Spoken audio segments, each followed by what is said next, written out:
Assalamualaikum dan selamat datang kepada semua yang menghadiri kita punya webinar pada hari ini. Discuss santai, merdekakah kesihatan kita? Sempena juga dengan bulan kemerdekaan yang kita dah sambut baru ni untuk 66 tahun. Okay, so terima kasih saya ucapkan sekali lagi kerana sudi meluangkan masa dengan kami semua. Dan sebelum itu saya ingin meminta kepada pihak-pihak di luar sana, penonton-penonton kami yang setia di live kami untuk berkongsi pautan live, okay, share, komen supaya kita supaya ramai lagi dapat menghadiri dan juga orang dapat join kita punya FB Live pada hari ini juga. Semestinya hari ini adalah merupakan hari yang terbaik untuk kita semua kerana di sini kita akan menerangkan mengenai kesihatan-kesihatan yang sering berlaku, yang sering menjadi permainan satu benda yang menjadi satu bebanan untuk kita di luar sana. Okey. Dan dalam FB Live kita juga kita ada hadiah misteri di mana sekiranya anda di luar sana share pautan kami, like dan komen, kamu akan berpeluang untuk mendapatkan hadiah misteri dari kami, sponsored by Pantai Hospital Batu Pahat. Okey. Dan kami juga akan PM pemenang di akhir sesi ini. So, make sure anda semua berada dengan kami sehingga live ini berakhir. Boleh kan? Okey. Saya kenalkan diri saya, nama saya Wana. Saya adalah moderator anda pada hari ini sebagai wakil kepada Pantai Hospital Batu Pahat. Dan di sini saya tidak berada bersorangan, saya berada bersama dengan dua orang lelaki atau doktor yang sangat handsome di depan saya sekarang. Bersama saya Dr. Irfan. Dr. Irfan merupakan doktor pengamal am yang memiliki klinik Izna, iaitu memiliki klinik doktor di Peserai Batu Pahat. Hai doktor. Hi Mona, thank you for inviting me. It's an honor lah. Good to be back in Pantai. Okay, so mengenali Dr. Irfan, sebenarnya dia seorang yang sangat berpengalaman dalam mengadakan emergency, betul kes-kes yang kes-kes kata sakit am lah. Okay. So, tak lupa juga dengan doktor sebelah saya. Sekali lagi kita berjumpa dengan Dr. Khairul. Sebelum ni kita pernah berada FB Live, ya doktor sebelum ni untuk mengenai sakit lelaki kalau tak silap saya. So, pada waktu di mana kita kenal Dr. Khairul sendiri, berada jauh daripada Pahang bawa ke Batu Pahat. So, how the doktor? Apa khabar dengan ni? Terima kasih Wana. Pertama kali terima kasih kerana menjemput saya untuk program hari ini bersama-sama dengan yang tak lain atau bukan Dr. Irfan, itu terkenal di Peserai. Sepanjang saya berada 9 bulan di sini, saya telah dapat menyesuaikan diri dan agak gembira berada di hospital. Alhamdulillah, itu sebenarnya yang kita dengarkan satu benda culture yang sangat berbeza, doktor, saya percaya kan, dengan pengalaman yang doktor ada untuk mengobati pesakit-pesakit. So itu bukan satu benda kerja yang senang, doktor kan. Alright, tanpa membuang masa. Okey, di sini saya ingin mendiskuskan apakah tajuk kenapakah adanya kemerdekaan kesihatan kita. Merdekakah kesihatan kita? Kita tahu sebenarnya di dalam Malaysia sendiri, walaupun merdekanya negara kita setelah 66 tahun, adakah mentaliti kita sebagai orang kata rakyat Malaysia juga berubah mengikut peredaran zaman juga. Seperti mana saya masukkan ialah masih lagi mengetengahkan perubatan alternatif yang sebagai contoh masih percaya dengan dukun, pawang dan juga dengan bomoh. So, antara perubatan alternatif yang kita sering dengar, mereka juga menggunakan mantra, ada yang menggunakan jampi, ada yang masih menggunakan alatan-alatan yang tertentu dan juga ubatan-ubatan herba dan jamu. So, dekat sini saya ingin kongsikan apakah alternatif perubatan ini selari dengan perubatan moden yang kita ketahui berada di hospital dan juga klinik-klinik. Okey. So, saya balik pada soalan kepada Dr. Khairul. Dr. Khairul, boleh saya tanya soalan? Okey, untuk saya dapati ada ramai untuk penyakit, orang kata sakit bahu kata. Sakit bahu, adakah dia adalah satu benda yang dikaitkan, selalunya sakit bahu dikaitkan dengan perkara mistik. Kalau kita sering dengar dia bertenggek ataupun sebagaimanalah yang dipercayai lah. So doktor, adakah apa pandangan doktor tentang hal tersebut? Bercakap tentang masalah bahu, sebenarnya bahu kita kalau dibandingkan dengan sendi-sendi yang lain di dalam badan, kiranya merupakan satu struktur yang agak kompleks. Disebabkan dia punya struktur yang agak kompleks ini yang membenarkan pergerakan bahu yang begitu bulat, pergerakan yang begitu banyak. Kalau kita bandingkan dengan sendi pinggul dan juga sendi bahu, sendi pinggul pergerakannya agak terbatas kalau berbanding dengan sendi bahu. Jadinya struktur yang kompleks ini menjadikan ianya sering tercedera dan mudah tercedera dan menyebabkan ada masalah, contohnya rasa sakit, rasa sengal-sengal ataupun rasa berat di bahagian tengkuk atau bahu. Masalah kepercayaan terhadap perkara-perkara mistik, contohnya ada benda yang bertenggek di atas bahu maupun di bahagian leher, memang sudah lama lah, bukannya waktu sekarang ni, memang daripada dulu kisah itu memang ada. Dan kalau kita tengok dalam filem-filem Melayu atau filem-filem Nusantara, kita boleh tengok masih ditonjolkan. Ada contohnya macam ada lembaga ataupun makhluk-makhluk yang tak sepatutnya bertenggek di atas bahu dan sakit akan berhumpuk ataupun berasa sakit di atas bahu. Sebenarnya benda tu kalau dari segi sudut perubatan, itu sebenarnya kalau terdapat pesakit yang punya sakit bahu ataupun terasa berat, biasanya ia disebabkan masalah oleh sendi bahu. Ia bukannya disebabkan ada benda bertenggek ke ataupun ada makhluk ataupun lembaga yang pelik-pelik yang duduk atas bahu. So kita mesti dapatkan pandangan daripada saya sendiri ataupun pakar yang lain. Kalau kita lihat struktur bahu ni terdapat beberapa elemen ataupun otot-otot yang penting yang kita panggil sebagai rotator cuff. Rotator cuff ini ialah otot yang actually berfungsi untuk menggerakkan pergerakan bahu, sama ada naik ke atas, pusing keluar ataupun ke dalam, dan ianya agak mudah tercedera, terutamanya untuk pesakit-pesakit yang berumur 60 dan ke atas. Bukan maksudnya kalau umur bawah 60 tak boleh tercedera, tapi selalunya terjadi pada umur 60 dan ke atas. Kalau kita lihat selain daripada rotator cuff atau otot yang berfungsi untuk menggerakkan bahu itu, terdapat juga struktur lain yang contohnya kita panggil sebagai biceps ataupun urat untuk membentukkan kita punya pergelangan elbow joint. Juga dia mempunyai tempat attachment ataupun tempat pelekatan di kawasan bahu. Jika berlaku kecederaan kepada bicep tendon ataupun urat yang untuk membentukkan elbow joint, itu juga boleh menyebabkan rasa sakit di bahu. Selain daripada itu, terdapat juga struktur yang kita panggil sebagai kapsul.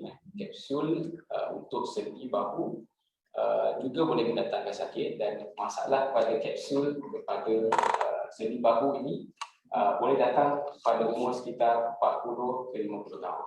Jarang sekali umur 60 ke atas dalam masalah kapsul ataupun kita panggil frozen shoulder. Jadi umur merupakan satu faktor yang penting dalam kita menganalisa ataupun mendapatkan satu diagnosis yang melibatkan permasalahan bahu, yang melibatkan sendi bahu. Selain daripada itu, selain daripada rotator cuff ataupun otot yang melibatkan sendi bahu, bicep tendon, dan dari satu ialah kita panggil sebagai kapsul. Terdapat juga masalah yang rasa sakit di bahu. Namun sebenarnya sakit tersebut ataupun masalah perubatan yang datang daripada kita punya tulang belakang, ataupun tulang belakang di bahagian leher. Salah satu masalah yang paling agak ketara ataupun agak selalu berlaku ialah masalah slip disc. Bahagian leher merupakan kawasan tulang belakang slip disc yang sering berlaku nombor 2 selepas bahagian tulang belakang di bahagian bawah ataupun bahagian lambar yang kita selalu dengar sebagai slip disc. So masalah slip disc di bahagian leher juga sakit boleh merasa ketegangan ataupun rasa sakit ataupun rasa berat di bahagian leher dan juga bahagian bahu. Cuma bezanya antara slip disc ataupun sakit yang disebabkan masalah slip disc ataupun masalah bahu ialah kesakitan itu boleh menjala sehingga ke tangan. Maknanya sakit akan datang dengan masalah leher dan juga sakit di bahagian tangan. Kebanyakan masanya dia sakit tu ialah menjala, jenis sakit yang menjala, dia bukan di kawasan bahu saja. Beza dia sakit disebabkan slip disc di bahagian leher ataupun sakit di bahagian bahu, bezanya selain daripada itu ialah kalau sakitnya hanya datang sampai ke bahagian kita panggil sebagai arm ataupun upper arm, dekat bahagian sini saja sakit. Ini merupakan satu sakit yang kebiasaannya disebabkan masalah rotator cuff, datangnya daripada bahu bukan daripada leher. Sekiranya sakit ini datang turun ke bahagian tangan, itu kita fikirkan masalah yang datang daripada slip disc ataupun bahagian leher. Okey doktor. So macam doktor cakap ada pelbagai faktor yang boleh lead kepada sakit bahu. So apa yang saya faham dengan kaedah-kaedah, kita masukkan sekali dengan alternatif, kaedah-kaedah tengah viral sekarang ni yang adanya chiropractor and all this, adakah ia memberi sebagai alternatif dan mencegah daripada ataupun bercanggah dengan doktor as orthopaedic? What do you think about it? Okey, pandangan saya berkenaan chiropractic ataupun chiropractor, orang yang melakukan pergerakan ataupun manipulasi terhadap sendi-sendi ataupun bahagian-bahagian badan serta bahagian badan. Sebenarnya ia merupakan dari segi perubatan dia tak ada pencerahan, namun kita kena cari chiropractor yang bertauliah, dan sebenarnya kita kena, sebelum kita pergi ke chiropractor, kita kena mendapatkan perawatan daripada doktor dahulu. Sebenarnya sebelum kita melakukan sebarang perawatan, kita kena tahu diagnosis dulu, kena tahu masalah dulu. Sebab tak semua masalah boleh diselesaikan dengan cara pergi ke chiropractor. Sebab biasanya chiropractor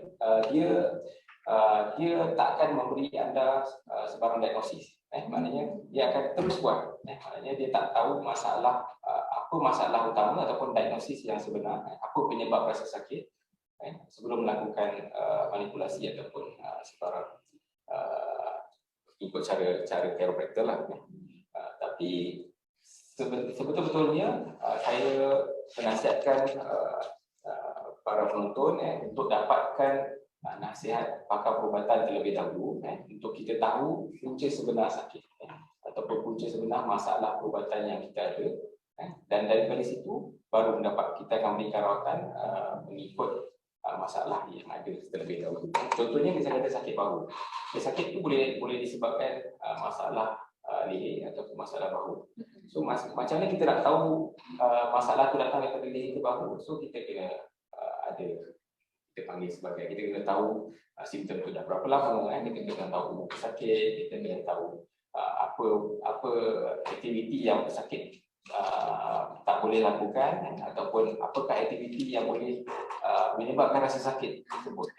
So daripada situ, dengan dibantu dengan imbasan MRI ataupun X-ray, kita boleh tahu sebenarnya masalah itu datang daripada bahu ataupun daripada leher.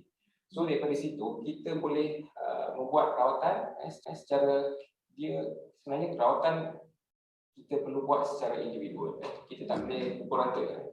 Macam bukan kita nak memburukkan chiropractor ke ataupun tukang buruk ke apa. Kita nak betul-betul tahu diagnosis ataupun masalah sebenar sakit sebelum kita buat rawatan yang seterusnya. Ini penting bagi memastikan perawatan yang kita berikan itu memang betul-betul sesuai untuk pesakit yang mempunyai masalah. Supaya pesakit juga tidak orang kata lebih worse, maksudnya lebih teruk, Ya. sekiranya atau tersalah daripada dia tu ya. Betul. Okey, so kita fahamkan tadi mengenai acupuncture, chiropractor dan juga mengenai sakit bahu. Sememangnya kita mewawarkanlah supaya pihak penonton kami di sana supaya mendapatkan rawatan terlebih dahulu, diagnosis sepertinya X-ray, CT scan betul ya. Dan juga MRI juga itu sangat penting ya. Barulah kita akan lalui proses di mana perlu rawatan sebagaimana dan berbeza, tidaklah dipukul rata seperti yang kita katakan tadi. Okay, alright, Dr. Carol, I think for the things, thank you very much. Okay, untuk session bersama Dr. Irfan kita. Hai, Dr. Irfan. Yes. Okay, saya ada satu soalan yang sangat orang kata mungkin catchy betul lah. Okay, saya percaya klinik Izna adalah satu-satunya klinik yang baru dibuka di Peserai Batu Pahat. Siapa pernah pergi Peserai Batu Pahat, agak lokasi itu menghala ke Muar. Okay, so soalan, adakah penduduk di sana masih lagi percaya dengan rawatan alternatif berbanding versus dengan rawatan moden? Apa pendapat Dr. tentang hal itu di kawasan itu?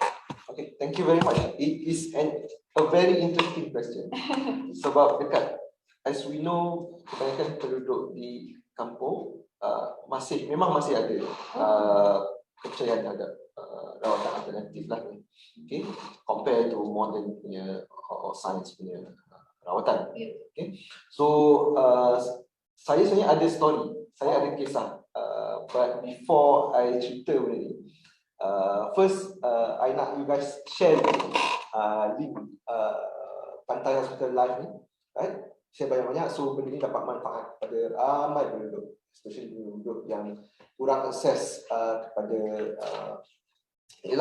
rawatan-rawatan moden dan sebagainya. Okay, number two, untuk to put into context dalam topik utama kita, merdekakan kesihatan kita ni kan. Let me introduce myself and my clinic dan kat mana klinik saya. Okay, nama saya Dr. Muhammad Irfan Abdul Rahman. Mungkin ada yang follower di pantai macam familiar kan Dr. Botak ni kan. So actually I just quit. I just resigned from Hospital Pantai ni a few months back. Right, sebelum ni I dah 8 years practice kat bersama Hospital Pantai bersama Dr. Khairul juga. Right, and I open up a clinic dekat Peserai tu, and nawai tu saya sebenarnya memang untuk give back to community di kawasan itu.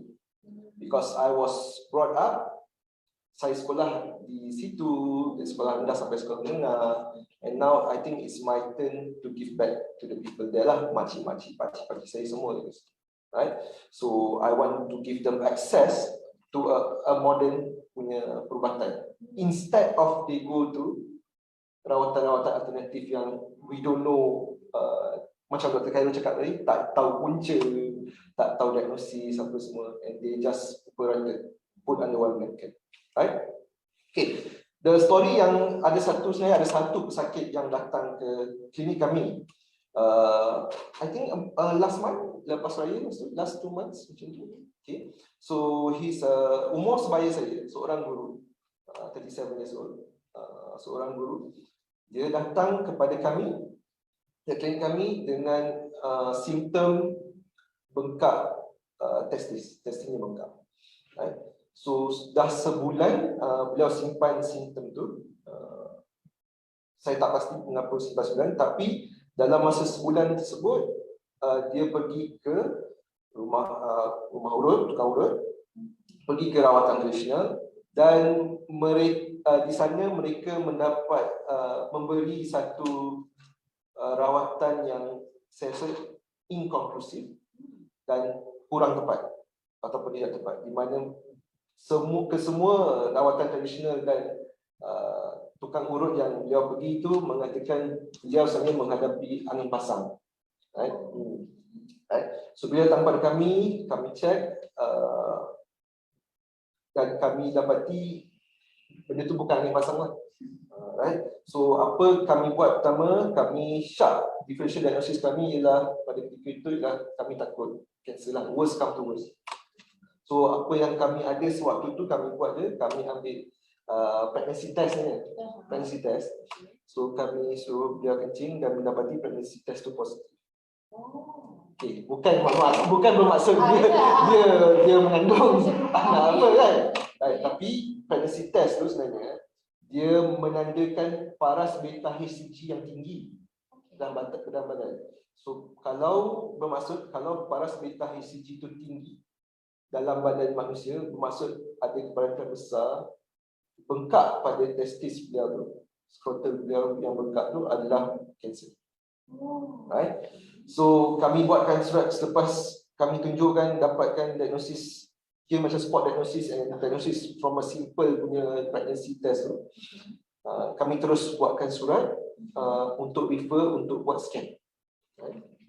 So beliau pergi ke hospital GH sebab beliau pun tidak ambil apa-apa insurans, tak ada medical card. So beliau pergi ke hospital GH untuk rawatan dan diagnosis selanjutnya. Unfortunately, diagnosis tu ataupun scan punya appointment drag sehingga satu bulan lebih. We're not blaming the government, but kita faham.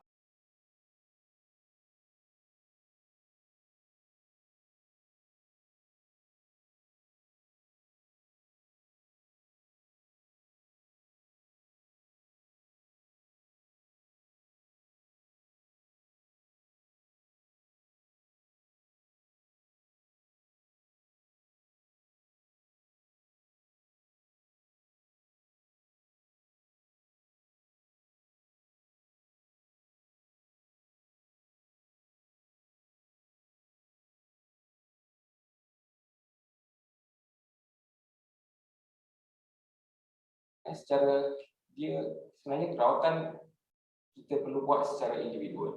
Kita tak boleh pukul rata. Macam bukan kita nak memburukkan chiropractor ke ataupun tukang urut ke apa pun. Kita nak betul-betul tahu diagnosis ataupun masalah sebenar sakit sebelum kita buat rawatan yang seterusnya.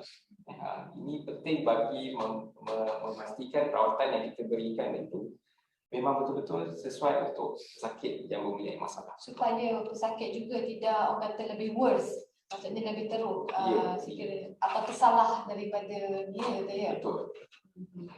Okey, so kita fahamkan tadi mengenai acupuncture, chiropractor dan juga mengenai sakit bahu.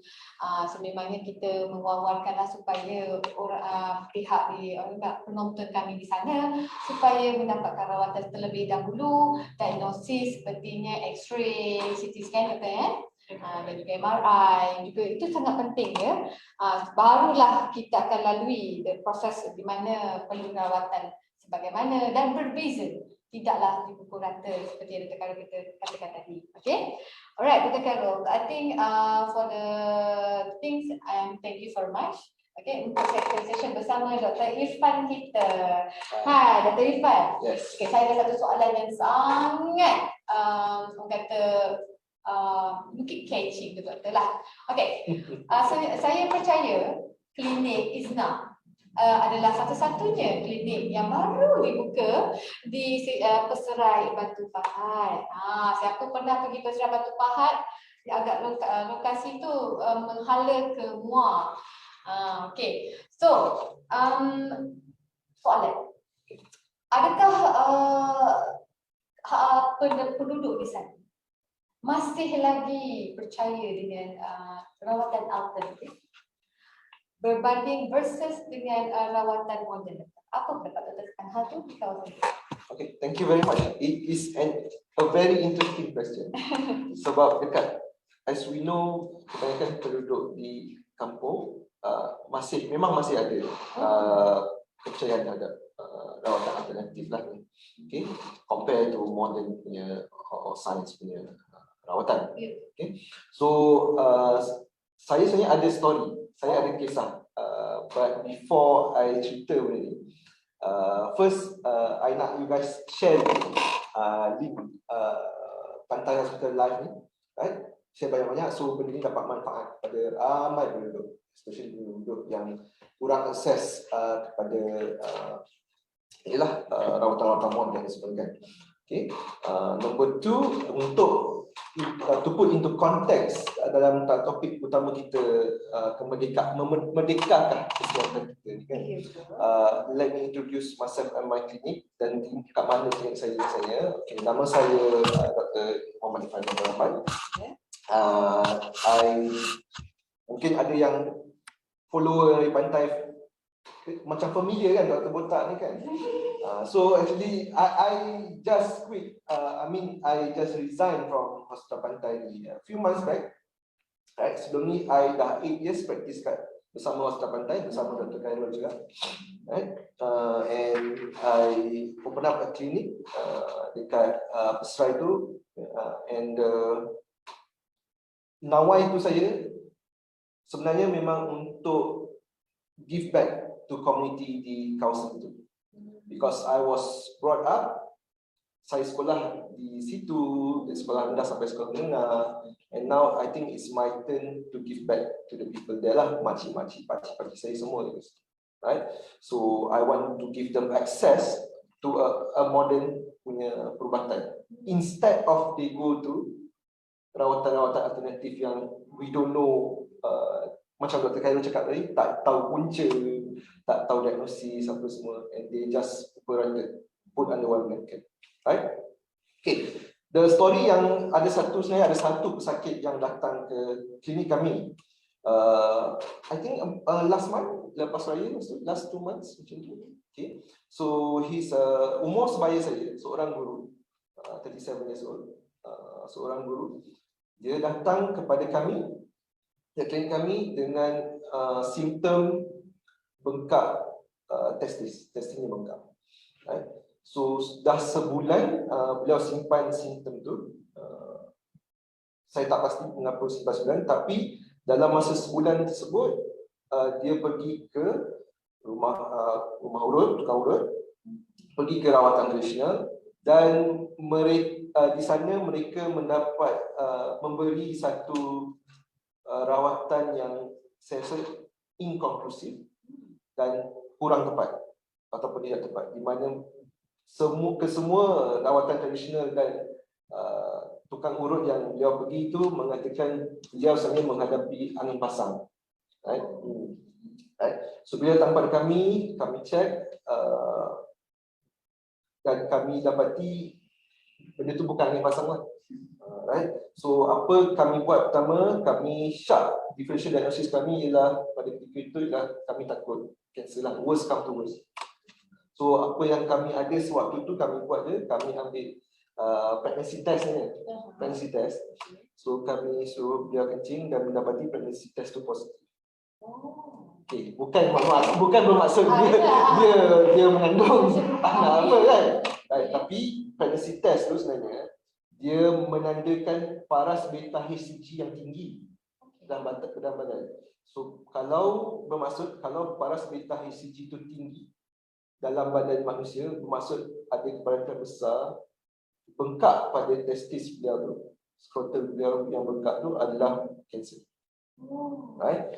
So kami buatkan surat selepas kami tunjukkan, dapatkan diagnosis, kira macam spot diagnosis and diagnosis from a simple punya pregnancy test tu. Kami terus buatkan surat untuk refer untuk buat scan. Right?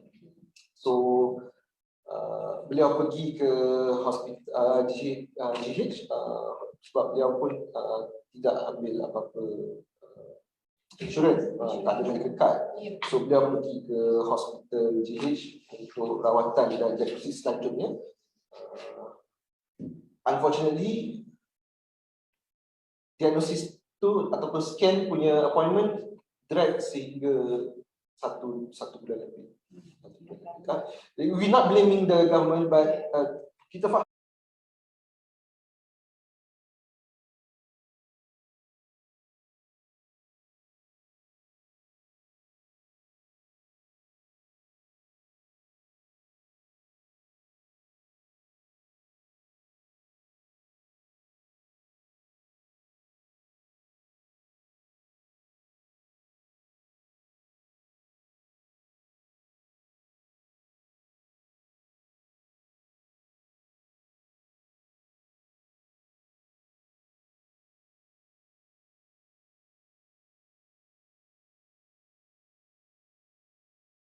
secara dia sebenarnya rawatan kita perlu buat secara individual. Kita tak boleh pukul rata. Macam bukan kita nak memburukkan chiropractor ke ataupun tukang urut ke apa pun. Kita nak betul-betul tahu diagnosis ataupun masalah sebenar sakit sebelum kita buat rawatan yang seterusnya. Ini penting bagi memastikan rawatan yang kita berikan itu memang betul-betul sesuai untuk sakit yang mempunyai masalah. Supaya pesakit juga tidak orang kata lebih worse, maksudnya lebih teruk, sekiranya atau tersalah daripada dia tu ya. Betul. Okey, so kita fahamkan tadi mengenai acupuncture, chiropractor dan juga mengenai sakit bahu. Sememangnya kita mewawarkanlah supaya pihak penonton kami di sana supaya mendapatkan rawatan terlebih dahulu, diagnosis sepertinya X-ray, CT scan dan juga MRI juga itu sangat penting ya. Barulah kita akan lalui proses di mana perlu rawatan bagaimana dan berbeza, tidaklah dipukul rata seperti yang Dr. Carol kita katakan tadi. Okay, alright Dr. Carol, I think for the things, thank you very much. Okay, untuk session bersama Dr. Irfan kita. Hai Dr. Irfan. Yes. Okay, saya ada satu soalan yang sangat orang kata mungkin catchy betul lah. Okay, saya percaya klinik Isna adalah satu-satunya klinik yang baru dibuka di Peserai Batu Pahat. Siapa pernah pergi Peserai Batu Pahat, agak lokasi itu menghala ke Muar. Okay, so soalan, adakah penduduk di sana masih lagi percaya dengan rawatan alternatif berbanding versus dengan rawatan moden? Apa pendapat tentang hal itu di kawasan itu? Okay, thank you very much. It is a very interesting question. Sebab dekat, as we know, kebanyakan penduduk di kampung memang masih ada kepercayaan terhadap rawatan alternatif lah. Okay, compare to modern punya or science punya rawatan.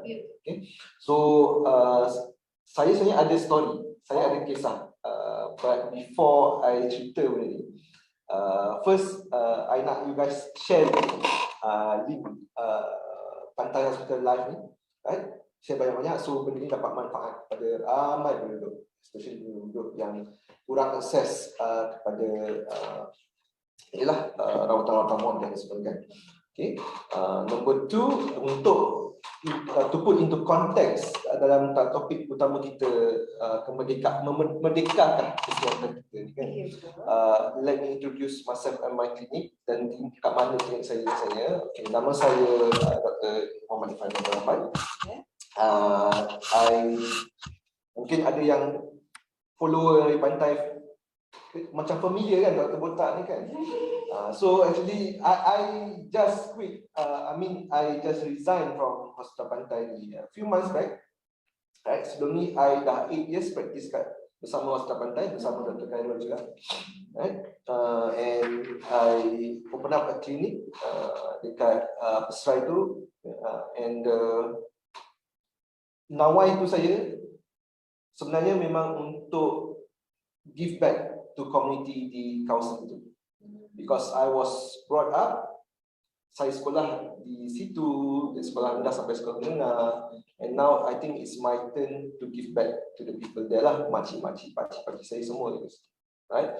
So I want to give them access to a modern punya perubatan, instead of they go to rawatan-rawatan alternatif yang we don't know, macam Dr. Khairul cakap tadi, tak tahu punca, tak tahu diagnosis apa semua, and they just put under one blanket, right? Okay, the story yang sebenarnya ada satu pesakit yang datang ke klinik kami. I think last month, lepas raya, last 2 months macam tu.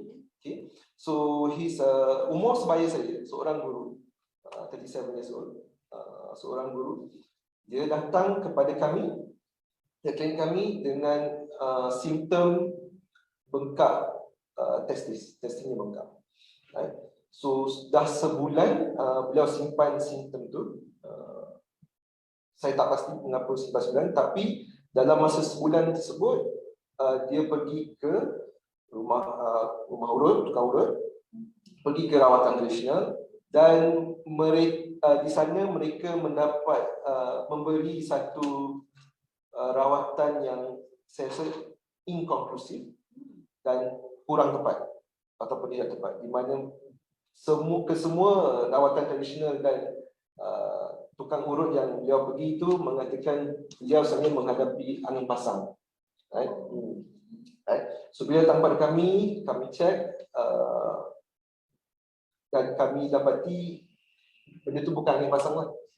Right? So apa kami buat pertama, kami sharp differential diagnosis kami ialah pada ketika itu ialah kami takut cancel lah, worst come to worst. So apa yang kami ada sewaktu itu kami buat je, kami ambil pregnancy test ni, pregnancy test. So kami suruh dia kencing dan mendapati pregnancy test tu positif.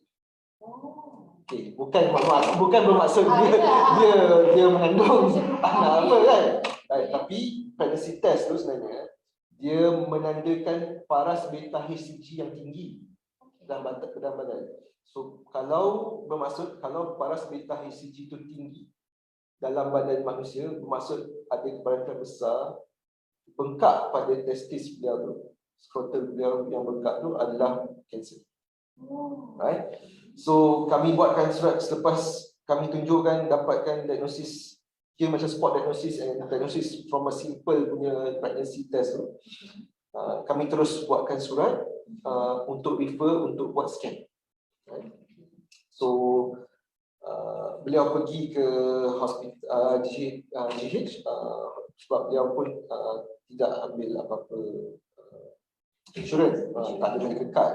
So beliau pergi ke hospital GH untuk rawatan dan diagnosis selanjutnya.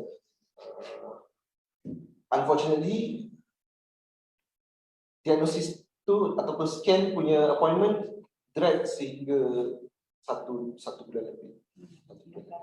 We're not blaming the government, but kita faham hospital government sebenarnya memang ramai orang, dan alhamdulillah di pesakit saya ni mempunyai keluarga yang understandable, keluarga yang supportive. Mereka bawa beliau ke hospital Bantai. So pesakit ni kembali pada saya semula dan saya buatkan surat ke hospital Bantai untuk quick diagnosis. So mereka terus buat scan di hospital Bantai dan mendapati memang ada ketumbuhan pada testis beliau. Dan disebabkan keluarga yang supportif dan percaya pada perubatan moden, beliau terus mengikut nasihat Dr. Ghazali. Kalau mistaken, dia membuat rawatan di sini bersama Dr. Ghazali, dan beliau ambil sampel pada bekak tu, testis tu, dan mendapati memang kanser. Saya percaya dengan apa yang story yang telah cerita yang diceritakan oleh Dr. Irfan sendiri. Pesakit tu mungkin kalau dirawat dengan lebih awal mungkin dapat diselamatkan ataupun mengurangkan dia punya risiko. Benar, tepat sekali. I believe kalau lebih awal mereka jumpa kami dan kita buat test lebih awal, buat scan lebih awal dan ambil sampel tu lebih awal, mungkin kanser tu bukan stage yang lebih tinggi lah, mungkin dapat rawatan awal.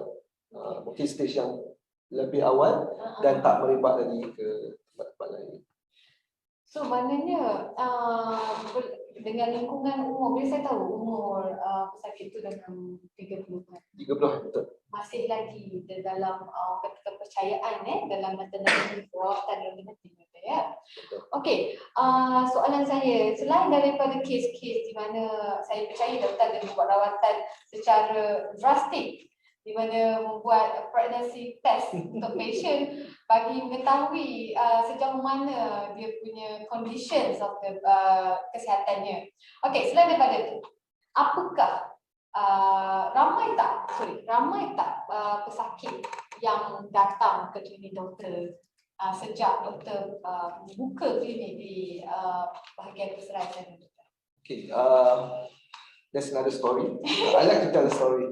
Okay, that's another story. Actually, saya pendekkanlah story ni. Saya sebenarnya semasa saya decide untuk buka klinik di Peserian tersebut, most of my friends, doctors friends, against it. Why? Kenapa? Sebab kawasan Pesrai ni saya memang area kampung lah, macam cakap. Memang area kampung, jauh. Okay? Jauh masuk kampung. Dan di situ tak ada banyak kilang, tak ada banyak taman. I understand their concern untuk ialah sebuah perniagaan bukan banyak sakit apa sebagainya. But cut story short, alhamdulillah sebenarnya saya dapat banyak support daripada penduduk-penduduk di kawasan Pesrai tersebut. Dengan kerana kami pun reach out, kami pergi masjid, kami pergi surau, kami pergi sekolah untuk reach out penduduk sana untuk mendapatkan rawatan, mendapatkan diagnosis yang sempurna di klinik yang bertauliah lah. Instead of pergi ke bomoh ataupun rawatan alternatif yang lain. Sebab saya percaya sebenarnya it's all about educating them.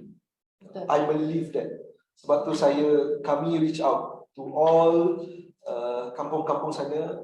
Kami pergi ke penduduk kampung sana untuk ajar mereka accessible. Sekarang ni mereka ada akses kepada perubatan lebih dekat dengan rumah mereka dan lebih murah, right? Tak perlu tunggu lama, so mereka lebih selesa. And alhamdulillah kami average klinik kami dapat pesakit dalam 40 hingga 50 sehari. Wow. So for a klinik yang baru set up yang tak ada panel lagi, alhamdulillah I would say we have a very supportive punya penduduk.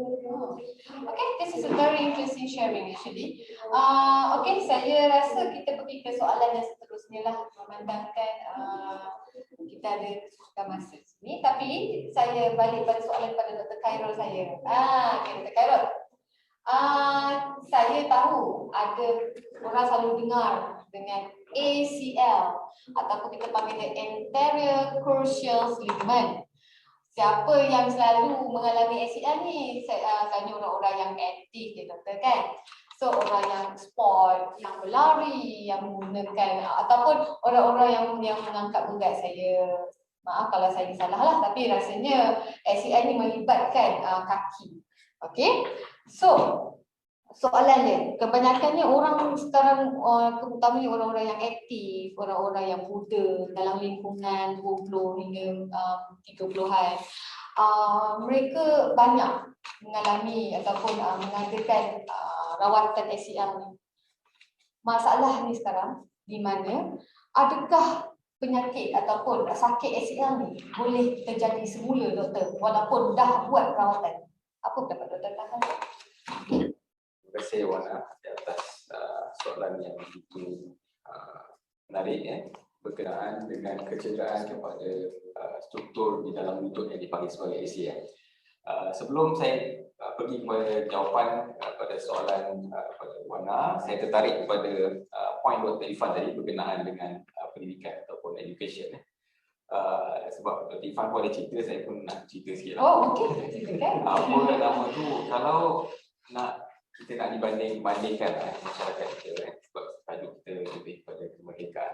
Saya rasa kalau saya nak berbual tentang kemerdekaan dari segi ilmu ataupun education, orang kita kalau nak dibandingkan dengan tempat kami dulu, belajar di negara yang sama tapi universiti yang berbeza.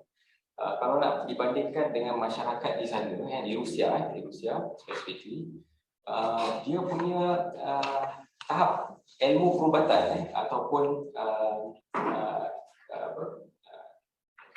kecerdikan ataupun exposure kepada ilmu perubatan ni adalah sangat tinggi berbanding dengan masyarakat kita di Malaysia. Sebab kalau kita ambil contoh lah, sebagai contoh hanya berkenaan ubat. Kalau pesakit dekat Malaysia ni, kebanyakan dia ada yang tahu berkenaan apa yang ubat yang diorang ambil, nama ubat, dia punya komplikasi ataupun side effect daripada ubat-ubat tersebut, bagaimana cara dia bekerja, ada yang tahu. Tapi kebanyakannya mereka hanya tahu makan saja, maknanya tanpa mengetahui apa fungsi ubat tersebut. Pokoknya tahu nama pun actually dah bagus, tapi kebanyakan pesakit saya dia tak tahu apa fungsi ataupun kenapa dia makan ubat tu, ataupun pokoknya nama ubat tersebut berbanding dengan masyarakat di Rusia. Kalau kita bandingkan dengan even untuk orang yang berumur, diorang boleh kenal satu persatu jenis ubat ataupun nama ubat yang diorang ambil dan fungsi satu ubat tu. So saya rasa dari situ kita boleh tahulah betapa berbezanya masyarakat kita dari segi ilmu perubatan. Berbalik kepada soalan Wana berkenaan dengan kecederaan ACL. Adakah kecederaan ACL selepas mendapatkan rawatan boleh kecedera semula ataupun boleh terputus semula? ACL, perawatan ACL sebenarnya dia bukan saja pesakit datang kita terus buat pembedahan. ACL kalau tercedera, dianya terdapat juga rawatan yang tidak memerlukan pembedahan. Maknanya kita kena tengok tahap ACL tersebut sama ada dia koyak sepenuhnya ataupun koyak separuh ataupun koyak sedikit saja. Dan kita juga perlu melihat kepada jenis aktiviti ataupun demand pesakit. Sama ada pesakit ni dia memang aktif, bersuka setiap hari ataupun minggu-minggu, ataupun pesakit yang memang tidak berapa aktif, mungkin main sebulan sekali ataupun 2 kali, ataupun pesakit ini memang seorang yang profesional, profesional atlet ataupun memang kerja dia memang cari makan dengan bersukan. Kalau nak ikutkan kecederaan ACL ni memang boleh berulang. Untuk jawab secara mudahnya memang boleh berulang sama ada mendapat rawatan ataupun tidak mendapat rawatan. Cuma bila kita telah mendapatkan rawatan, sama ada dengan pembedahan ataupun tanpa pembedahan, kita sebenarnya mengurangkan risiko untuk ACL tersebut daripada terputus ataupun tercedera semula. Okay. Ini dibantu dengan otot-otot yang kita telah kuatkan dengan sesi-sesi fizioterapi, dan juga dari segi kalau misalnya kita buat pembedahan, sebenarnya kita boleh mengalihkan kestabilan lutut dengan pembedahan dan juga proses fisioterapi selepas pembedahan. Okay, alright. This is a few ada berbagai boleh berulang kembali punya penyakit ACL ni. So kepada orang luar di sana mana yang aktif dalam bersukan, sila berhati-hati dan jagalah kesihatan dulu ya. Walaupun anda aktif bagaimanapun, kita tak pakai lama tu. Okey, Doktor, berbalik pada ACL ni juga. Okey, tak ramai sekitar ramai lah, tapi ada yang mengatakan ACL ni ada cara lain selain daripada berjumpa dengan doktor sendiri. Untuk pengalaman doktor, ada tak ACL ni diorang buat alternatif punya way? Maksudnya dengan jumpa orang ke ataupun buat rehab terus, tak payah jumpa doktor. So macam mana doktor katakan pasal hal tu? Okey, berkenaan kecederaan ACL, sebenarnya kebanyakan pesakit yang mengalami kecederaan ACL adalah pesakit muda, seperti Wana cakapkan. Kebanyakannya selepas kecederaan biasa seminggu 2 minggu sakit tu akan hilang, dan pesakit biasanya dia akan teruskan dengan aktiviti sebelum itu, bersukan, bermain ke apa, hiking ke apa, dan tanpa menghiraukan masalah lutut yang ada. Sebab selepas seminggu atau 2 minggu, kebiasaannya sakit disebabkan kecederaan ACL lutut itu dia akan hilang, dan sakit hanya akan rasa lutut tu longgar saja.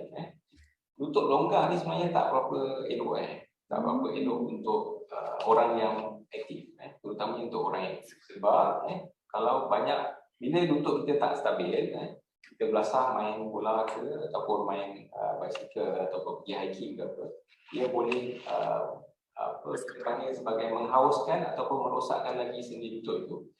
So maknanya dia bukan ambil masa 1-2 hari. Okay, maknanya lutut itu akan rosak mungkin lepas 6 bulan, mungkin lepas tahun, lepas 2-3 tahun. So kalau kita tak mendapatkan rawatan di atas kecederaan ACL ni, efek dia akan dalam tempoh jangka masa yang panjang. Sebab tu jika anda mengalami kecederaan lutut yang terjadi sekarang, anda perlu dapatkan rawatan secepat mungkin supaya kita tahu apa sebenarnya masalah lutut tu. Sama ada kecederaan ACL ataupun tak ada. Kalau ada kecederaan ACL, ada option dia. Kita sama ada kita perlukan pembedahan ataupun hanya beberapa sesi fisioterapi. Itu semua kita perlu dapatkan rawatan daripada pekak. Okay. Jika ACL dibiarkan begitu saja tanpa mendapatkan rawatan, mungkin prestasi dalam bersukan tu dia akan kurang. Tapi ada pesakit dia tak risau. Dia just belasah dia. Lepas 5 tahun dia akan datang dengan sakit lutut. Bila dah datang pada peringkat yang lama macam ni, maknanya dia cedera 5 tahun lepas. Lepas tu dia belasah, dia main. Masa dia belasah main tu dia tak rasa sakit, tapi tiba-tiba lepas 4 tahun, 5 tahun ataupun lepas 10 tahun dia datang dengan sakit lutut. Pada ketika itu masalahnya ketika itu bukan lagi ACL.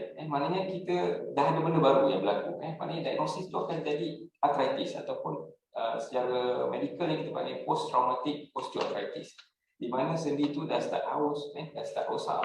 Struktur seperti pelapis sendi ataupun meniskus, tulang rawat semua dah start rosak. So ketika itu jika kita nak buat pembedahan untuk ACL saja ataupun pembedahan untuk memulihkan semula pelapis sendi ataupun tulang rawat yang telah haus agak terlambat.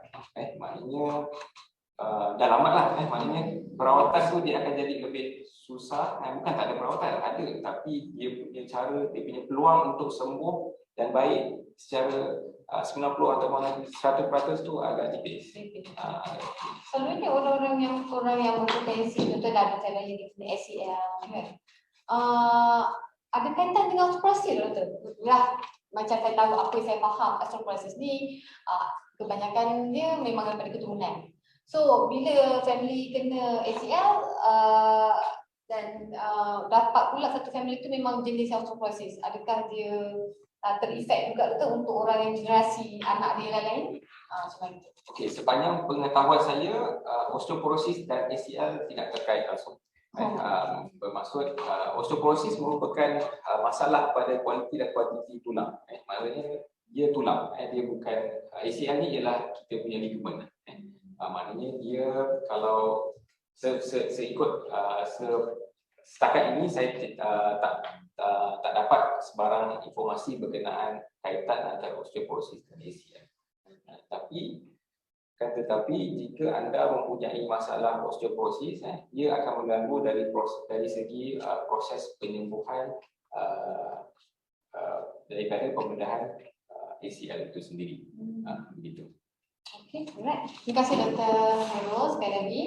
Sini kita dah jelas, mengenai ACL dan serta tadi mengenai sakit bahu. Okey, kita beralih kepada Dr. Irfan. Okey, Dr. Irfan, saya membuka ruang Dr. Irfan sendiri untuk bertanyakan soalan direct kepada Dr. Hairul kita. Hari ini Dr. Hairul kita kena hutang ya. So, saya membuka ruang untuk Irfan. Dr. Irfan ada soalan untuk Dr. Hairul? Of course, ada soalan. Okey, silakan. Okay, thank you, Ana. So, Dr. Hairul, I have 2 questions. Number one, saya rasa memang apa yang Dr. Hairul cerita ni, sakit bahu, ACL, osteoporosis, OA, osteoarthritis tu, banyak pesakit kami yang jenis sakit macam tu di klinik kami lah. And I think most of them yang lahir sebelum merdeka, pre-1957, maksudnya dah era atuk-atuk ini macam-macam kita. So apa yang kita boleh bantu dia di peringkat awal ataupun di peringkat klinik, sebelum mereka terus ke buat operation? Biasanya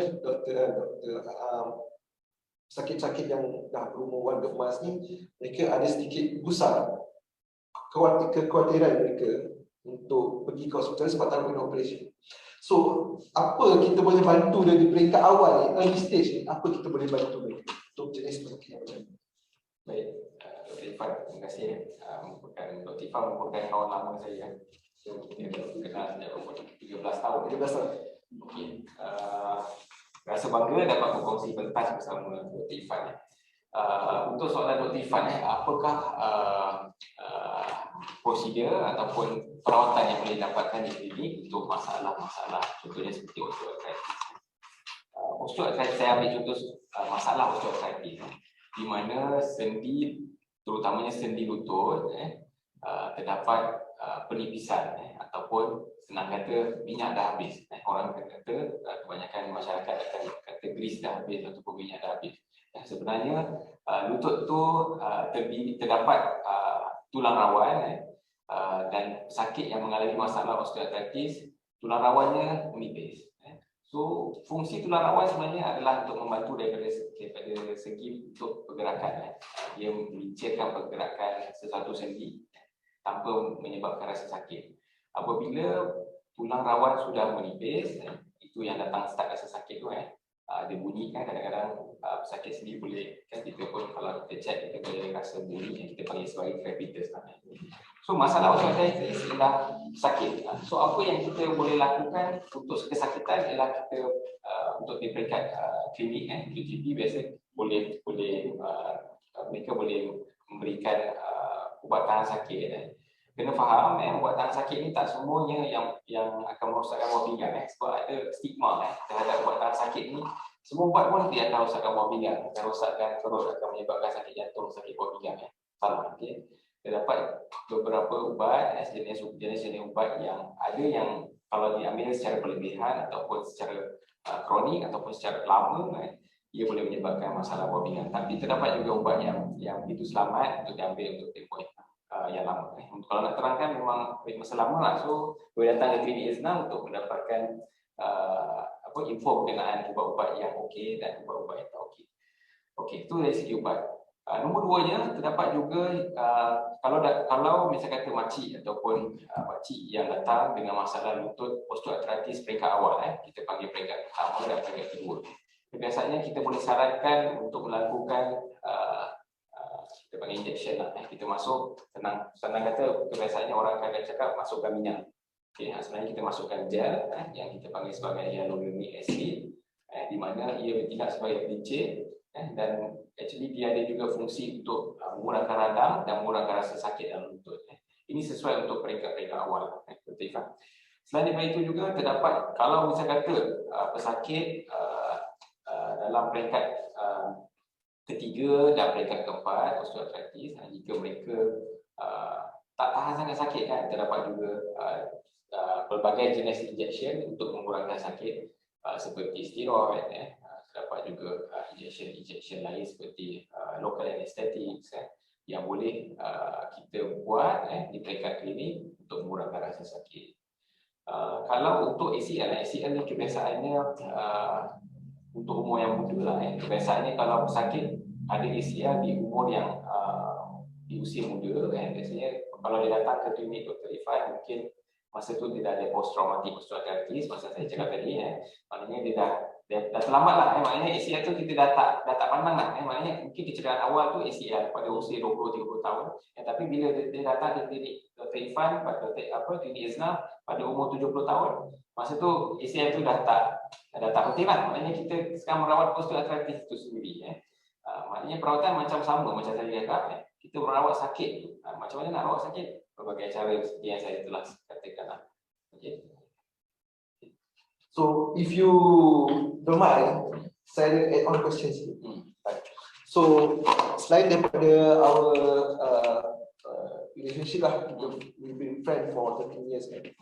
So kenapa Dr. Khairul sudi nak berkolaborasi dengan klinik kami, klinik Islam, dan sudi sepentas bersama saya di Hospital Pantai macam ni lah, right? Since you already have your own practice di Hospital Pantai, very prestigious punya platform, right? So why you willing to collaborate with me as such a small clinic yang baru start up dekat kawasan kampung? Boleh cerita tak? Okey, soalan yang baik Dr. Irfan. Untuk menjawab soalan ni, maknanya poin ke-10 tu sebab dia kawan saya lah. So, untuk poin pertama, actually sebenarnya saya kawasan klinik Izna tu actually nak kata kampung tak adalah kampung sangat. Kalau nak kirakan jarak tu tadi saya check Google Map dalam 8.6 km lah, so tak apa jauh sangat. Tapi mungkin untuk standard pertubuhan ni agak jauh. Okey. Saya orang kampung, saya berasal daripada Muar Johor. So So kami sama-sama orang kampung. So kita nak kembali seperti point Dr. Irfan tadi kita nak kembali ke area-area kampung nak merawat makcik-makcik yang berada di kampung. Bukan kata tak ada akses, tapi mungkin kita nak betulkan stigma ataupun maknanya kadang-kadang ada orang dia takut nak hospital. Pergi hospital ni cakap mesti nak operation Cik Wana cakap tadi. Pergi hospital mesti nak operation, pergi klinik mesti nak operation.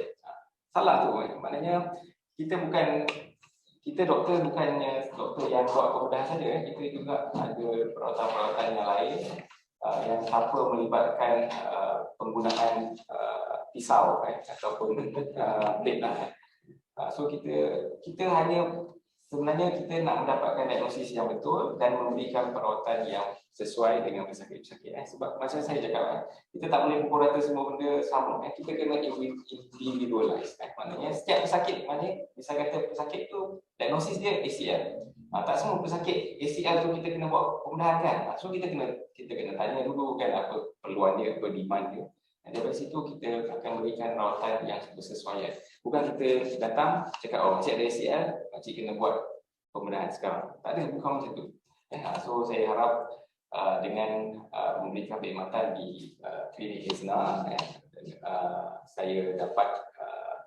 memberikan menyumbang kepada masyarakat sekitar Peserai maupun Semerang dan bagian-bagian bagan. Mungkin ada bagian lain yang juga datang ke klinik Ada ramai daripada baik semua ada. Muhammad ada juga. Okay, so saya harap dengan bagian-bagian lebih ke utara tu dapat saya bantu lah. Orang Muar sendiri, orang Muar. Okey, saya rasa makin rancak kita punya perbualan kita di antara Dr. Irfan dan Dr. Khairul. Sememangnya saya baru tahu juga mereka sebenarnya antara jiran-jiran lah ni. Okey, sebelum tu sebarang soalan saya ingin pertengahkan lagi. Boleh ditinggalkan untuk soalan mungkin bermain di fikiran anda sekarang nak tanya dengan Dr. Khairul, nak tanya Dr. Khairul. So bila lagi kalau bukan dengan lautan live kita pada hari ini. Hari ini sekarang saya membuka ruang komen yang ada dan kita akan bacakan untuk anda supaya Dr. Khairul dapat memberikan idea dan juga pandangan dan juga apakah yang boleh dilakukan bagi membantu anda di luar sana. Okay, so nampaknya memang adalah a few question, ada sedikit soalan lah daripada FB Live kita sebentar tadi. So, boleh saya bacakan soalan dulu, nanti maybe one of you, Dr. Irfan atau Dr. Khairul boleh menjawab on behalf of this. Okay, soalan yang pertama yang kita dapat daripada komen, soalan yang dia mengenai advice, apakah yang doktor boleh nasihatkan ataupun advice untuk patient yang melalui intra-articular kena injection. I'm not sure of that. I believe it's your saya rasa ini adalah kepakaran antara Dr. Khairul kita. So dia kata apakah advice patient untuk buat rawatan intra-articular kena injection? Boleh Dr. Khairul? Okey, untuk intra-articular injection terdapat beberapa indikasi ataupun sebab ataupun kenapa kita perlu mendapatkan intra-articular injection. Ia merupakan satu, kalau kita bercakap dari sudut osteoarthritis, sebenarnya intra-articular injection yang kita masukkan, yang kita panggilkan hyaluronic acid merupakan satu perawatan di mana hyaluronic acid seperti yang saya terangkan tadi merupakan satu gel dalam bentuk gel kita masukkan dalam sendi di mana dalam peringkat awal itu biasanya dalam peringkat awal stage 1 ataupun stage 2 osteoarthritis. Namun jika pesakit tidak masih mahu mendapatkan intra-articular injection walaupun mereka pada stage 3 ataupun stage 4, kita masih boleh memberikan intra-articular injection tersebut iaitu hyaluronic acid.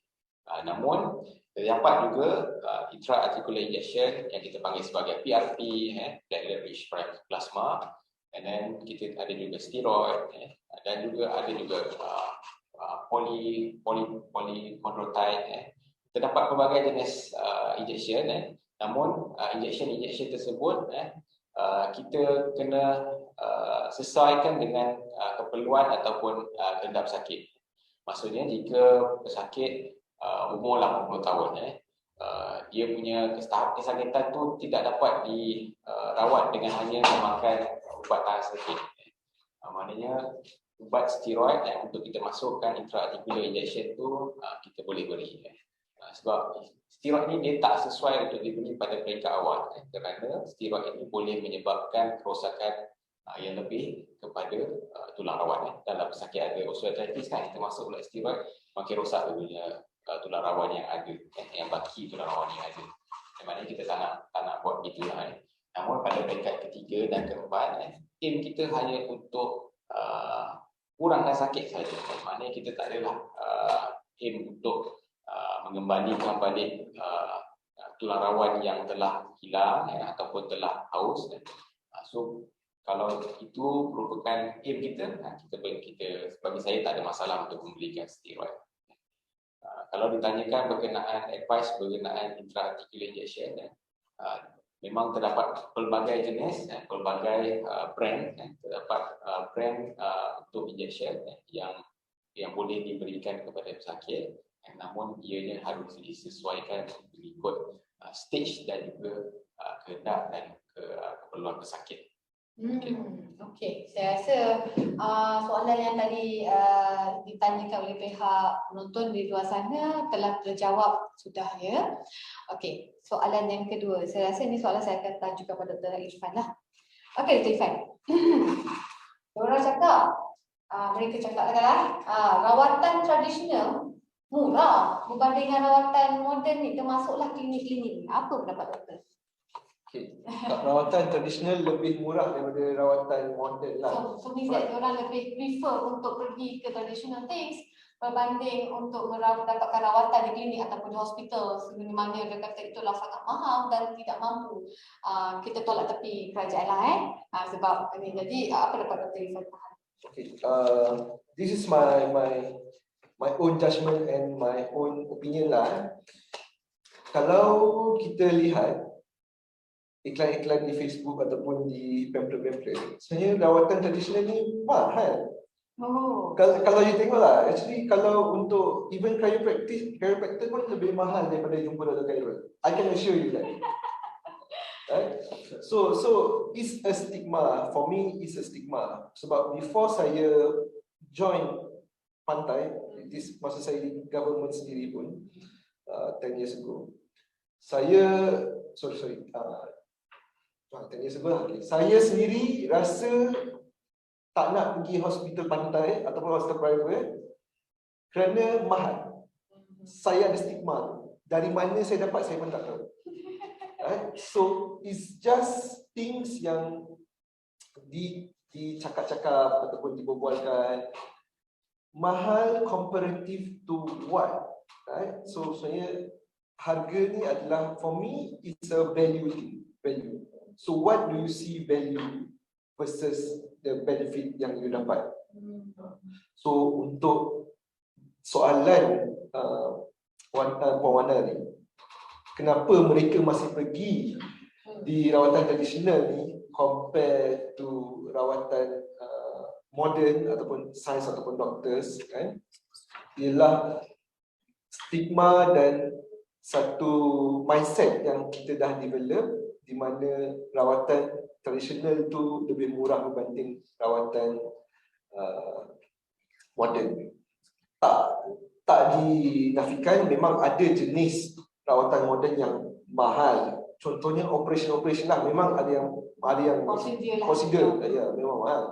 Tapi untuk berjumpa dengan doktor, saya sangat-sangat murah. Compare you berjumpa dengan Momo. Ini saya bagi jamin. Okey. Kita dah dapat daripada pihak doktor kita Anda tidak perlu risau sebenarnya. Sekiranya anda berjumpa dengan pakar kami ke dengan doktor-doktor di luar sana, general practitioner, personally bagi saya jugalah, saya pun setuju dengan Dr. Ifai mengatakan sebenarnya kita ada sedikit murah lah. Tapi tengok juga selepas itu, sekiranya anda tidak merawat lebih awal, mungkin prosedur-prosedur yang membawa kepada mahalnya sesuatu harga itu.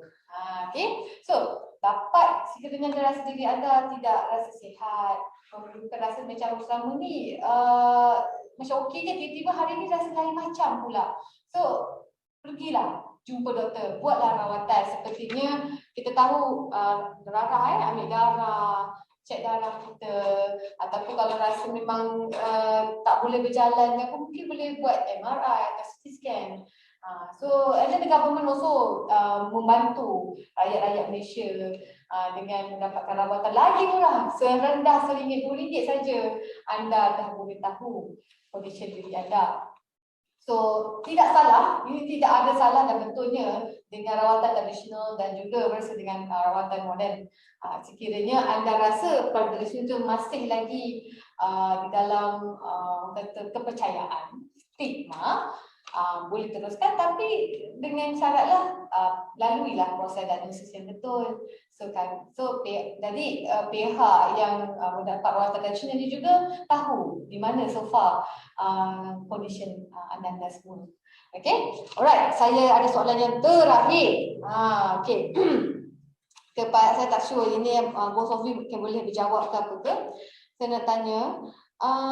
Dulu zaman nenek yang kita dulu pun dah praktik dah benda-benda tradisional ni.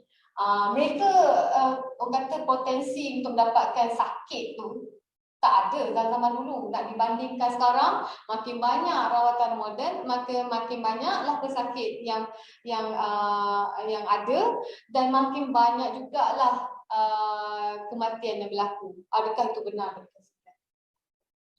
Zaman dulu yang kurangnya doktor, tapi sakitnya kurang.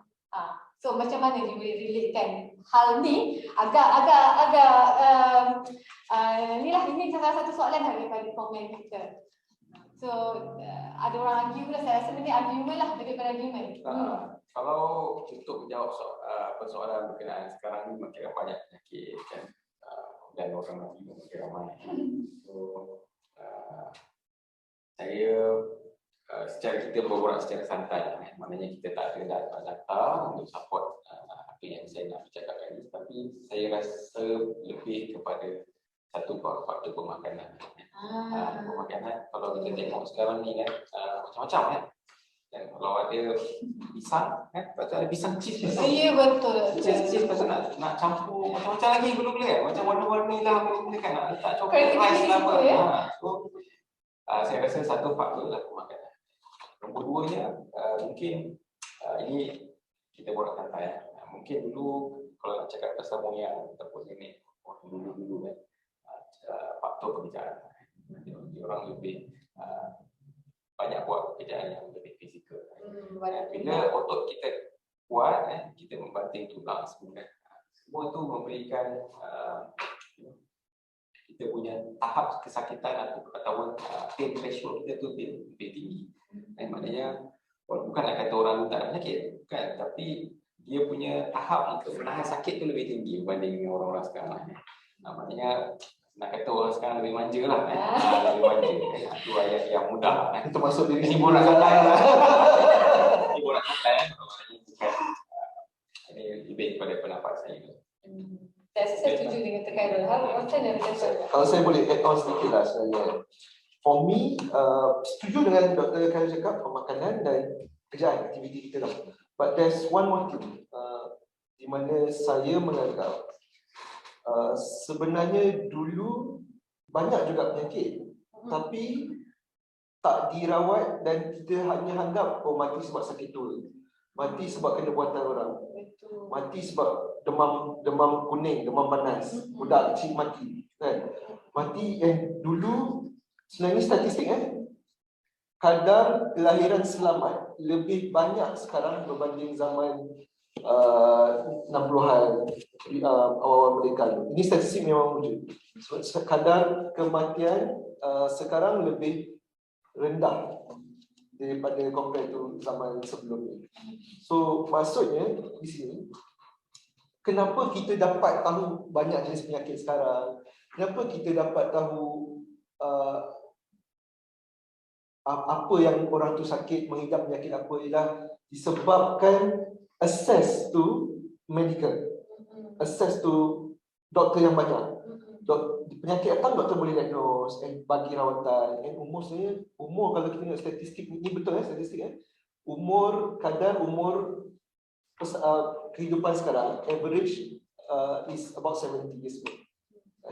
Di mana dulu average orang hidup 40 hingga 50 tahun saja. Wah, So you can look at search dekat Malaysia punya statistik, data statistik.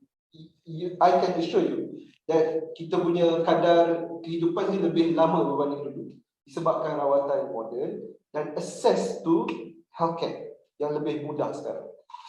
Okey, saya rasa saya pun setuju juga dengan apa Dr. Irfan katakan sebentar tadi okey, soalan yang ketiga, yang keempat ni daripada Zaitun. Sekarang viral tentang urutan saraf yang ejas-ejas urat tu, adakah ia berbahaya doktor? Tapi setakat ni banyak yang berkesan dengan urutan tu. Apa pendapat doktor? Saya rasa ini ialah chiropractor dimasukkan tu, macam mana doktor? Saya pun tak berapa pasti mungkin chiropractor mungkin just tukang urut biasa.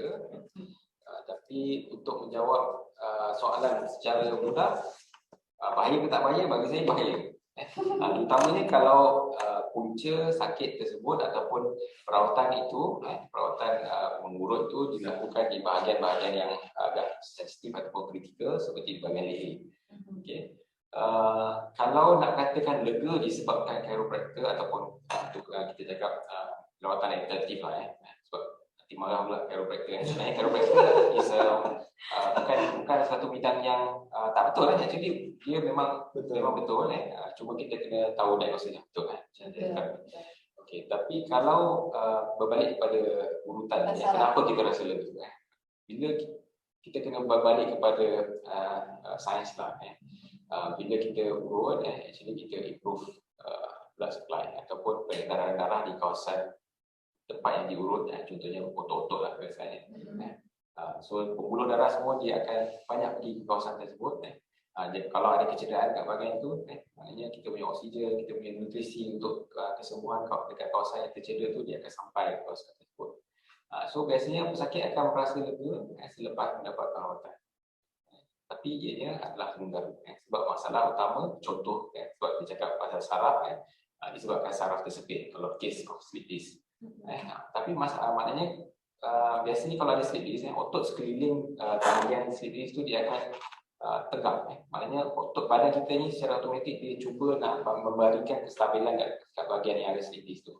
So bila dia urut kan blood supply datang ke situ, kita akan rasa lega Sebab tu kalau siapa yang suka urut secara berkala, macam Irfan sikit jika dia akan rasa sedap maknanya dia pergi sebulan sekali dia rasa, sebab bila selepas urut dapat urutan dia rasa lega. Dia rasa lega disebabkan macam dia cakap tadi lah, disebabkan saluran darah mengalir dengan baik. Sementara saja. Tapi sementara sebab masalah masih ada. Masalah di dalam tu sebenarnya punca dia tu masih ada. Memang lega tapi sekejap je lah aku datang balik. Kalau nak cakap saya biasanya saya tak sarankan pesakit saya untuk pergi, melainkan kita dah tahu apa sebenarnya masalah dia. Kalau sesuai kita rasa saya akan cakap okey boleh pergi. Kalau masalahnya dekat ni memang saya cakap bahaya. Okay. So, maknanya berjumpalah doktor ya. Makin takut juga kita dengan sekarang pemodenan pun dengan pelbagai cara tidak melalui doktor pun dah makin banyak. Okey. Warna boleh saya tambah sikit? Ya, boleh. Okey, saya takut mencetuskan kontroversi antara rawatan alternatif urut ke chiropractor untuk meredakan sedikit benda tu. Saya rasa kami tak adalah cakap jangan pergi urut ataupun jangan pergi chiropractor. Yeah. Tapi make sure you tahu dulu diagnosis you apa, bahaya ke tak benda ni, and then sesuai ke tak nak pergi. Right? So bila you dah dapat satu konklusi, okay, doktor pun cakap, okay, ini okay boleh pergi urut, silakan. Kami tak ada halangan.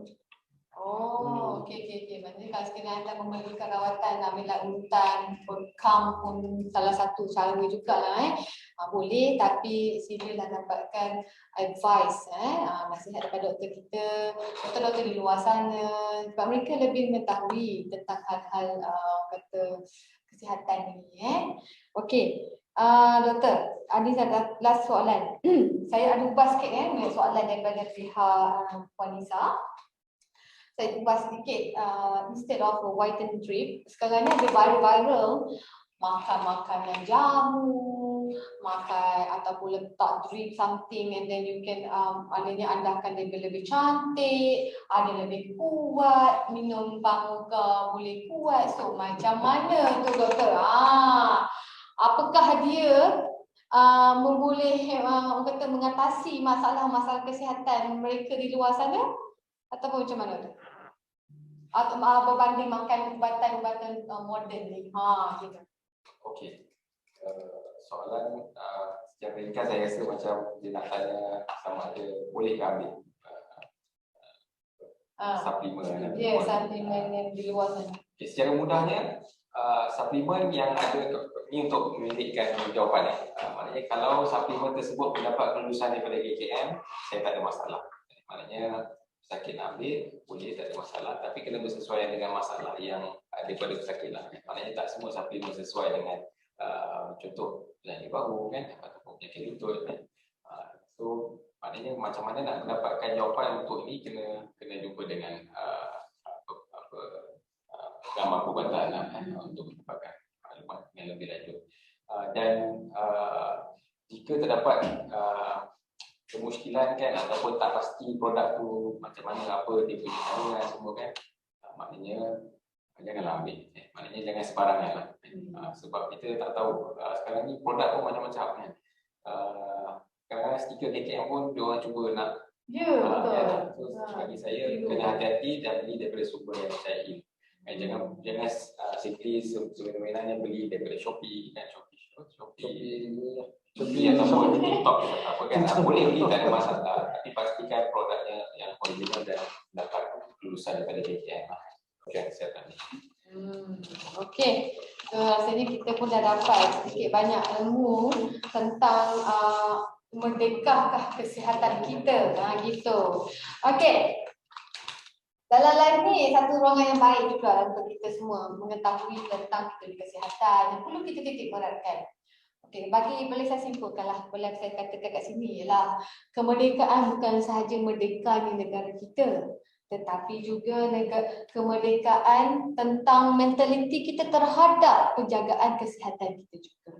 So di luar sana, sekiranya kita di dalam generasi yang moden, dengan servis dengan peralatan-peralatan canggih, sepertinya kita ada MIS, kita ada minimal invasive, di mana sekarang dulu mungkin kita menoreh perut seseorang, sekarang kita hanya menepuk perut seseorang, dengan maksudnya di mana saya cuba terangkan di sini ialah modernnya negara kita, begitu juga lah mental kita pun kena moden jugalah. Boleh di luar sana. So untuk mendapatkan rawatan sebaiknya berjumpa dengan doktor di hospital. Kalau tak nak, pergi ke klinik pun kami ada. Banyak klinik di dalam Malaysia ni, di dalam Johor, dalam Batu Pahat pun masih banyak. So anda boleh berjumpa dengan mana-mana saja klinik yang berada, termasuklah klinik ISNA di sini. Okey. So jangan biarkan berlalutan, anda berjumpa Dr. Irfan di klinik beliau, di klinik ISNA di Berserai. Okey, ada tambah lagi tak nak sikit promo sikit ke? Ada. Okey, boleh. Thank you. Bagi saya ruang. Actually saya dan Dr. Khairul sebenarnya ada sedikit announcement Dr. Khairul Tadi kami dah ada bincang sikit. Ada nak bagi special untuk penonton hari ini. Boleh saya tahu tak sebelum ni berapa share lah sekarang? Okey, share 7 lah. Okey lah. So sebab lebih daripada 10 orang share. So saya dan Dr. Khairul nak announce, kami ada 2 announcement. Nombor 1 announcement kami ialah kami nak buat Dr. Khairul akan ke klinik Esna di Simpang 5 untuk bertemu pesakit-pesakit di klinik Esna secara percuma, right? Untuk limited time saja pada 29 hari bulan ni, right? So dia tak ada buat rawatan apa-apa, just untuk konsultasi. Okay, so before, kalau you nakkan servis, nak jumpa Dr. Khairul, so boleh datang daftar di klinik Esna. Telefon kami di talian 014-382-0399, dan info you nak jumpa Dr. Khairul untuk sesi konsultasi percuma. Okay, ini tapi janganlah datang sebab mengandung apa jumpa Dr. Khairul. Okay, Dr. Khairul ni doktor pakar tulang. So kalau you ada sakit lutut, sakit bahu, right, itu memang specialty Dr. Khairul. You guys can call ataupun WhatsApp that number dan register your name and we be in touch with you. And announcement yang kedua ialah kami ingin membuat ceramah percuma di kampung-kampung area klinik Esna, right? So ceramah ni terbuka kepada mana-mana sekolah, mana-mana masjid, mana-mana surau, mana-mana balai raya, mana-mana NGO ke apa, can contact at same number, and we'll be contacting you back, dan kita boleh buat satu appointment untuk bincangkan bila dan apa tajuk untuk kita memberi ceramah sekolah, kata-kata. So this is for limited time only. So grab your phone, WhatsApp cepat-cepat, cakap untuk register 2 perkara ni. Okay? Wow. Thank you. Wow, this is a very satu benda yang sangat interesting bila lagi anda dapatkan konsultasi, kalau tadi dah pergi pasangan duit, kita bagi awak percuma. Percuma perkara konsultasi. Okey, berjumpa doktor tanpa bayaran. Okey, so doktor akan memberikan anda nasihat yang sepatutnya demi kesihatan anda di luar sana. Okey, terima kasih Dr. Irfan sekali lagi. Dan anda boleh juga melayari WhatsApp dan juga layari FB mereka Klinik Esna. Okey, just type saja di Facebook, mereka ada di sana. Dan yang saya tahu saya lah mengenai Klinik Esna, di mana mereka doktor-doktor yang merawat juga bukan hanya demam pada doktor penyakit wanita dan kanak-kanak juga. Pada saat saya doktor perempuan yang betul, kami ada 3 doktor. Doktor saya, Dr. Irfan, nombor 2 Dr. Maimunah, dia more to surgical side, and nombor 3 Dr. Izzati, more to kanak-kanak dan doktor wanita. Okay, alright. Tak lupa jugalah, mestilah saya nombor doktor saya kat sini. Anda boleh dapatkan rawatan lebih lanjut dengan Dr. Khairul. Okey, dia berada di Pantai Hospital Batu Pahat. Okey, berjumpa Dr. Khairul untuk berkaitan dengan tulang. Okey, maksudnya spine ke, tulang kaki ke, bahu ke. So he's more expert on the bahagian tulang, ya. So senang je buat WhatsApp call, buat appointment dengan kami di Pantai Batu Pahat secara online. Okey, di laman web pantai.com.my/batupahat. Kalau pantai.com.my dia nanti ada 14-16 hospital yang terkeluar. So kena hashtag more pada pergi ke Pantai Batu Pahat, kami berada bersama anda. Okay, alright. Sebelum berakhirnya diskus santai kali ini, saya nak sedikit promote lah doktor ya. Okay, kita kat Pantai Batu Pahat kita ada package hair screening. Okay, hair screening dengan serendah RM180 dan juga cek jantung anda sememangnya Pantai Hospital Batu Pahat merupakan institusi jantung yang ada heart center yang berada di Batu Pahat sahaja. Okay, so kami still lagi masih lagi menerima berbagai pesakit-pesakit daripada keluar, daripada Segamat dan juga tak lupa Muar area. So kami adalah merupakan the heart center. Okay, sesuatu institusi jantung yang berada di Batu Pahat. Anda hanya boleh membuat perawatan dengan serendah RM588 package kami. Okay, so hubungi kami dengan segera untuk sebarang booking dan appointment. Okey, nampaknya kita dah berakhir. Rasanya dah lebih dari 1 jam dah sebenarnya. Harap-harap benda ni memang sangat interesting dan dapat kata menjawab sedikit banyak persoalan yang berada di luar sana. Alright, terima kasih kepada doktor kita, Dr. Irfan, kerana sudi menghadiri sebagai jemputan kita pada hari ini. Dan juga Dr. Khairul sudi mengkongsi ilmu dan juga pandangan tentang merdekahkah kesihatan kita. Most of you, Dr. Irfan dan Dr. Khairul, dan juga penonton setia yang bersama dengan kami sepanjang live ini berlangsung. Okay, so dengan tanpa stage-nya saya mengundurkan diri, kami mengundurkan diri di FB Live kami. Berjumpa kami for the next FB Live di bulan hadapan. Terima kasih. Terima kasih semua. Bye. Bye, doktor.